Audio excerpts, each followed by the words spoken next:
G's got to be careful because the Earthshaker is going to be there with the stun, and it's a pretty okay matchup as long as you don't overextend. You can go for the last word. What he's doing right now is really smart. He's just right-clicking RTZ non-stop because RTZ actually went for the Wraith Band, meaning that he's got 3 refraction charges by my count. Like, he can use it 3 times, and if he just gets zoned out like this and you pull creep aggro correctly, the TA actually can't stand in the lane.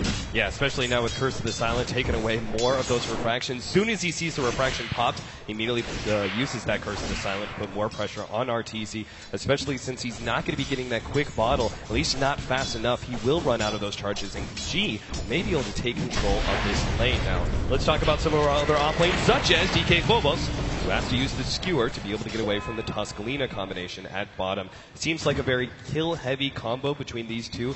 DK Phobos is going to have to play this a bit careful. I actually think this is a lane he's going to do okay in, or at least get levels, because when you're playing a core Lina, especially in the short lane, the weakness is you either go for the CS or your last hitting, right, or you're right-clicking him, and most of the time you're just going to be playing the CS deny game, which he's doing right now. And DK Phobos, as long as he only approaches when he has mana for Skewer and the cooldown off, he should be perfectly fine. All he has to do is make sure he stays ahead of the Snowball and ahead of the Ice Shards. If he can't get the Skewer off, he'll easily be chain stunned down and perhaps may end up dying. Zai, meanwhile, is going to be our other offlaner. He's going to be playing the Darkseer, just picking up the Banner Rune at the top lane. He's going up against the Dusa, Lil's Rubik, as well as FNG's Naga Siren. Now, this is another one of those safe laners, despite the fact that it is a hard carry. Oh god, it's going to be not quite caught out. The Ice Shards and Fissure combination doesn't block him in, and he will be able to escape and continue his pressure immediately onto RTZ. But going back to it, a safe laner who is actually self-sufficient, after a certain amount of time, you can afford to leave the Medusa alone in a lane against a Darkseer. Yeah, she can pretty much zone him out. The build that he's going for is that Mystic Stake really strongly, and so he should be able to kill the Ion Shell creep really easily. Right now, what causes me concern for Secret more than anything is this mid lane, where G, I mean, Silencer's a hero that just naturally dominates the lane. You can't really go up against him toe-to-toe, and one of the weaknesses of TA is that she does a good job CSing, but it's really hard to pressure with her pre-level 6, and you're seeing that right now because he's pretty much just spamming to keep her out of the lane.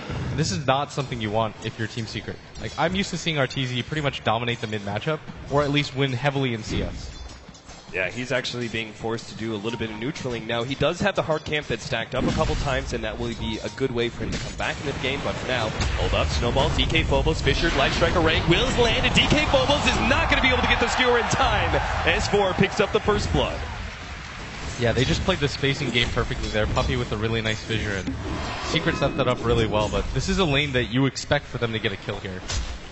Yeah, absolutely. DK Phobos, as you said, should be able to get a decent amount of experience and maybe even some CS via the Shockwave, but it's just the triple stun lane that's tough for any offlaner. RTZ now comes back with full HP, full mana, and then is immediately rebuffed by G. Already being brought down to below half HP and is rapidly running out of tangos.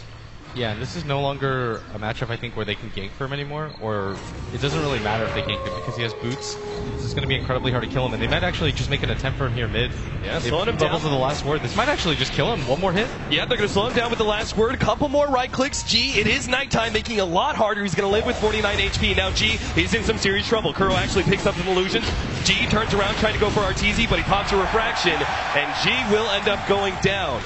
Silencer just getting a bit too aggressive, searching for that kill on Artur. It would have been a big boon for VP's laning phase if they'd gotten that kill, but the result is Secret are able to sneak in with their supports and get the counter kill. I think in some ways that just goes to show how much respect they have for RTZ, because that dive was probably not going to be successful in any case. Right. You can dance around the tree line at nighttime. The Silencer doesn't have the best way to spot you. Both of his spells were on CD. But he dove it so hard because there was a chance at killing him. And the TP support is there. Enough people come in and they were able to kill him. But this is still a lane that G is doing fine in. The TA isn't dominating. And she struggled pretty hard. She still doesn't have boots yet. Fully completes the magic wand before anything. And this is going to be a really crucial stack for her. This should be your level 6, and from here on out, you can finally see TA start to pressure the silencer. Yeah, finally with being able to have the traps, you have kill potential solo against the silencer. Just lay down 1 or 2 traps. This, of course, means it's a little bit important for VP to either always have a support behind G, or even laying down an early counter ward, just to make sure the middle lane is cleared of those pesky traps. But while RTZ is farming up that hard camp, we've got Kuro, who's now going to take over the middle lane, getting that free experience. And our Magnus, DK Phobos, is actually just now heading back to lane. Comparing him as well as the offlaner Zai, he's level 4 and Zai is only level 3. Even when VP have rotated their supports into the middle lane, Zai is still not catching up to the Magnus. It's just one of those lanes where he can't really afford to come up because Lil is just going to give him the right click, right click, right click. So he just has to stand back, spam Ion Shell pretty much, hope that the lane pushes up. I'd actually kind of like to see him just go to the jungle. Because he's not really pressuring the Medusa too much here. Like, she's perfectly fine when it comes to HP. She's got phase boots now too. Level 4 Mystic Snake. It's going to be really, really, really hard for him to pressure him at all. So I think it's more important that Zai actually starts to get some amount of farm.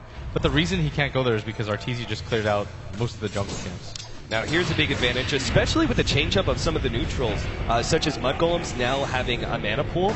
You can easily clear through stacks with Mystic Stake, because most of these neutrals do have a mana pool you're going to be able to leech from. You can just constantly spam this out over and over again. So Illidan is going to spend some time clearing through both this medium camp as well as the hard camp that's available to him, and leave the top lane to DK Phobos, who's going to need some gold. Just getting the experience by itself is not good enough. You really need that Blink Dagger on a max.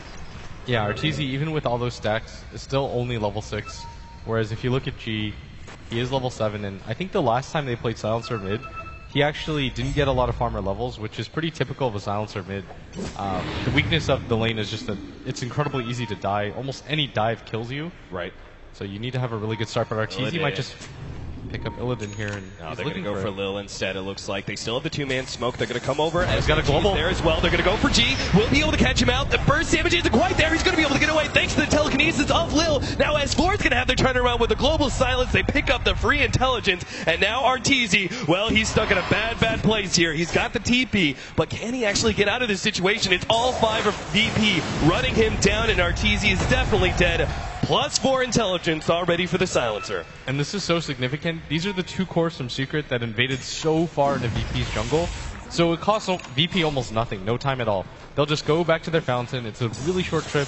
They can heal up, where Secret lose a lot out of that. Like the fact that S4 was pretty much free farming at bottom, and then he commits to that, and they don't even get a kill. And the other thing is, you just fed 4 intelligence away to the silencer at the same time, and TA especially can't afford to do that. Right, she's incredibly dependent on the very limited mana pool that she has, so losing some of that intelligence is going to be difficult. Artur pushing forward, trying to catch him. Beautiful Ice Shards. God, in some serious trouble, doesn't have the global silence and will just be burst down. In fact, VP even canceling the TP there, knowing that there's nothing they could do to save their myth. That was just Kuro with absolute sick Ice Shards. He placed those so well, there was no way he could get out, and it kept him stuck there for the entire duration. Well played by Secret, and they're putting a lot of pressure on this mid silencer, and they should. It's a lane that's incredibly weak, and you want to be able to punish it as much as you can. He has no escape mechanism, and it's not even that great if he gets, if he's under farmed, it's incredibly bad, right? So you want to just put the pressure on him if there's anybody that you want to just put pressure on. And Illidan's going to rotate in mid because he's the tankiest by far, and they have to rotate him anytime they want to defend the tower. But what Secret are going to do is actually just rotate top, because they know that a lot of heroes have rotated mid. Yeah, essentially they're going to stay one step ahead of Virtus Pro. VP can't really get into a full-on team fight just yet, especially with Global Silence still down, so they should glyph this. Alright, they don't actually pop it, that's fine. Tower still going to go down anyway to Zai. You get some much-needed recovery gold there. He's doing a good job right now, though. He's finally caught up. 25 CS and a tower kill, that's not too bad for a Darkseer, if I'm not mistaken. Now, I'm still a bit concerned. Let's talk about Medusa item builds here, because Medusa is obviously one of the key factors for Virtus Pro in this game. Item-wise, what do you like to see from Medusa nowadays? Do you like to see a more aggressive hold-up? Zai's going to be caught here, telekinesis, and going to be bursting down nice and quick. The TP out is not going to be in time. Just too many heroes there. Yeah, and Illidan gets blasted. That helps her so much, but you were asking about item builds on Dusa. Scotty is incredibly common just because of what it gives you. It gives you a slow, which Medusa sorely needs. She gets kited so easily. This game, going for something like drums into like point booster isn't a bad idea either. The point booster just is one of the most value items in the game for the Medusa. Yeah. If you want to go for the drums, it means that you're typically going to be in a lot more early game engagements. You can go for the Lincolns here, I guess. I feel like there's a lot of value in the just Yasha to begin with as well, and then you can choose your item build from there. Potentially going to Yasha, which is such a huge increase in farming speed for a Medusa due to the both damage and attack speed increase. Illidan is trying to chase down S4 right now. DK Phobos does have an RP, but they're not actually going to go for S4. Just chasing him back. But yeah, like Yasha, and then you can make the decision perhaps to go into the Scotty or perhaps a Manta. There used to be the item build a lot of Lincolns, but it seems nowadays in the last few patches where we do see Dusa, it's just too slow of an item build. Not enough offense. Yeah, that's why you don't see heroes like Morph so much anymore, because they rely on items like Lincolns. But he's going to pop the global silence, but they're inside of the snowball. That means they are not silenced up, and G will go down. The telekinesis is going to be able to catch Kuro, though. RP being faked out. DK Phobos doesn't need it, though, and Zai, he's going to be caught too. Illidan, look into my eyes. He's going to be able to pick up that kill as well. That's really good for VP, but at the same time, that silencer's dirt poor. He's not going to have a lot of impact. He needs items. Make no mistake about it. Silencer's the type of hero that if you don't have items, you can't just solely rely on levels to be able to bail yourself out. Right. Like, there are some heroes in the mid lane where it doesn't matter too much. An SF will eventually catch up because he can go to the jungle, but Silencer doesn't have that same amount of space. Yeah, this is why you would sometimes see the carry silencers going for the Hand of Midas, just because both levels and farm were so critical. Illidan's going to be caught here, Light Strike Array combination, but of course Illidan is so tanky thanks to that level 3 mana shield. They get the deny in the end, but Illidan is now blocked out, and the snowball grabs everybody through. DK Phobos, he missed the cure, still going to be getting a 3-man RP. They need to get Furnace Pro out of here though. FNG, there goes the Laguna Blade, Ice Shards on top of the Magnus as well, and FNG is going to be caught. Arteezy runs him down easily with the Ion Shell, and it's only really G. He may not even survive since the trap goes off, slows him down. Ice Shards blocking him out. Lil comes in, trying to stop this aggression, but a snowball will still be able to bring them into the tier 3 tower.